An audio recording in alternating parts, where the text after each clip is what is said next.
یہی جو کتاب ہے ملا یازر الفقی ابی جعفر محمد بن علی بن الحسین قمی کی جلد اول میں اذان کے بارے میں، آپ کی جو اذان ہے اس میں ہے کہ یہ جو اذان میں آپ کا اضافہ ہے یہ اضافہ ہے، اور لعنت فرمائی ہے جنہوں نے یہ اضافہ کیا. یہ اس کا میں ایک پیج لے کے آیا ہوں. یہ جی میں متوجہ ہوں. ہاں جی یہ وہ پیج ہے جس میں ہے کہ اصل اذان بھی اس میں لکھی ہوئی ہے، جس میں یہ علی ولی اللہ اور وہ بالفصل خلیفہ بالفصل نہیں ہے، خلافت بلا فصل کا اعلان نہیں ہے. جی لعنت کا لفظ میں اس میں مفوضہ اور غالیوں نے ایسا کیا ہے. یہ دیکھیں میں آپ سے عرض کروں کہ ہماری تمام ایک کتاب نہیں، میں تو آپ کو اور کتابیں بتا دیتا ہوں. یہ آپ کی جیسے مثال کے طور پہ میں مان رہا ہوں اس کو، نہیں میں معذرت چاہتا ہوں، اصول کافی، فروغ کافی، تہذیب الاحکام، ملا یازر الفقی، یہ آپ کی بڑی کتابوں میں سے ایک کتاب ہے. اس کے علاوہ بھی یہ بڑی کتابیں جی، اس کے علاوہ بھی جو ہماری اور ان کتابوں سے لکھا گیا ہے، فقہا نے اس کو لکھا ہے. دیکھیں یہ اذان آپ نے دیکھی ہے. جی من قال لا الہ الا اللہ محمد رسول اللہ صلی اللہ علیہ وسلم. جیسے میں معذرت چاہتا ہوں کہ یہ ہے اذان، اس میں جو ہے اللہ اکبر اللہ اکبر اللہ اکبر اللہ اکبر اشہد ان لا الہ الا اللہ اشہد ان لا الہ الا اللہ اشہد ان محمد رسول اللہ اشہد ان محمد رسول اللہ، حی علی الصلاۃ حی علی الصلاۃ حی علی الفلاح حی علی الفلاح حی علی خیر العمل حی علی الخیر خیر العمل اللہ اکبر لا الہ الا اللہ. جی دیکھیں اس میں ایک تو ہم اصلی والی موضوع پہ آتے ہیں کہ اسلام کے لیے، مسلمان ہونے کے لیے جو ہمارا کلمہ ہے وہ لا الہ الا اللہ محمد رسول اللہ. علی اللہ کانا سارا علامتاً للتشیع، ایک علامت کے طور پر اور ایک شناخت کے طور پر یہ شروع ہوئی یہ کلمہ اذانوں میں کہنے. جز کے طور پہ ہمارے علماء، ہمارے فقہا اس کو نہیں مانتے، علامت کے طور پہ مانتے ہیں، نشانی کے طور پہ مانتے ہیں. جیسے صلوات پہلے پڑھنا اذان تو نہیں ہے، سارے مسلمان پڑھ رہے ہیں اس وقت، یعنی اکثر مسلمان جب اذان کہہ رہے ہوتے ہیں تو نبی مکرم پہ درود و سلام پڑھتے ہیں. اذان سے پہلے پڑھ رہے ہوتے ہیں، اذان کے ساتھ پڑھ رہے ہوتے ہیں، اذان کے بعد ایک دعا پڑھی جا رہی ہوتی ہے، تو وہ اذان تو نہیں ہوتی مگر اس کے ساتھ پڑھی جا رہی ہوتی ہے. لیکن سر اس میں تکفیر یا تقسیم، تکفیر بڑا لفظ ہے، میں اس کی طرف نہیں جاتا.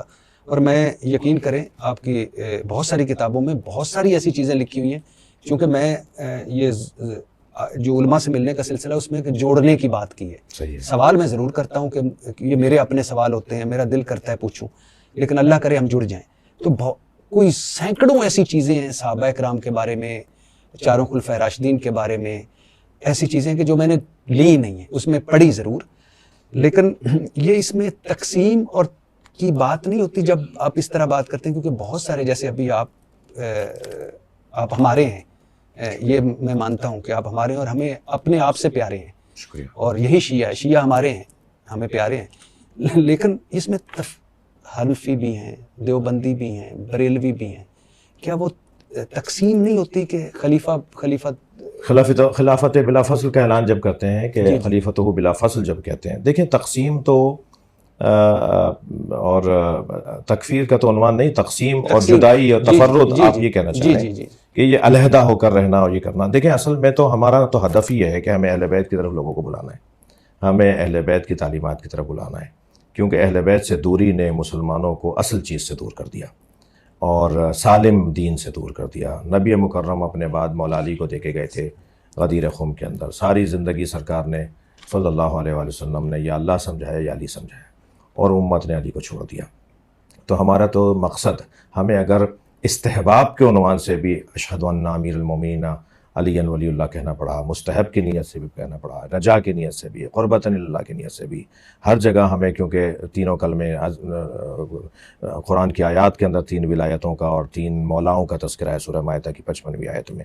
ہمارے پاس جو دلائل تینوں گواہیوں کے ہیں، یعنی اللہ رسول اور مولا علی کی ولایت کی گواہی، مولا علی کے مولا ہونے کی گواہی، جہاں جہاں ہمیں ملے گی، جہاں جہاں ہمیں ملی ہے تو ہم ہر جگہ اس کو پڑھنے کی کوشش کریں گے تاکہ لوگوں کی توجہ ہو اہل بیت کی طرف. اور اہل بیت کی طرف تو ماتم کا فلسفہ بھی یہی ہے، گریے کا فلسفہ بھی یہی ہے، کسی طرح اہل بیت. لیکن سر یہ ملا یازر الفقی میں ابی جعفر محمد بن علی بن الحسین قمی جلد اول میں لکھ رہے ہیں، یہ بہت سخت لفظ ہے، لعنت فرمائی. نہیں میں مان رہا ہوں کہ ہماری کتابوں میں چیزیں ہیں، مگر دیکھیں ہر دور کے اندر فقہا نے اجتہاد بھی کیا ہے.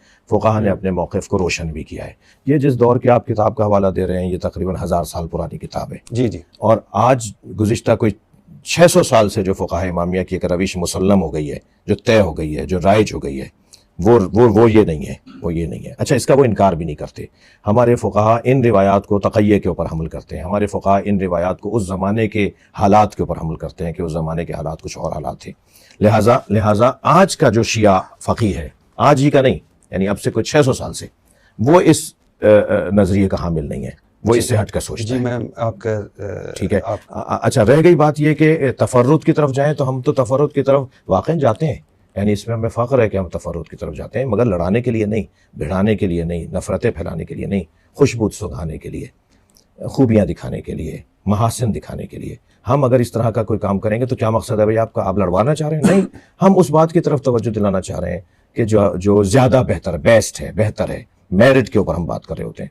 یعنی اغزاکم علی، عالمکم علی، افقاہکم علی، ہر طرح سے علی مولا کے لیے حضرت نے، سرکار دو جہاں صلی اللہ علیہ وسلم نے فرمایا کہ میرا علی ایسا ہے. ہم چاہتے ہیں کہ جتنی بھی کمالات اور خوبیاں نبی مکرم صلی اللہ علیہ وسلم مولا علی کی صورت میں دیکھے گئے، امت اس کی طرف توجہ کرے. تو اگر ہمیں ایک سہارا بھی مل جائے گا نا، استحباب کا بھی سہارا مل جائے گا، ہم اس سہارے کو لے کر مولا کا ذکر کریں گے. جی میں ابھی ولایت و وسائط کی طرف آتا ہوں.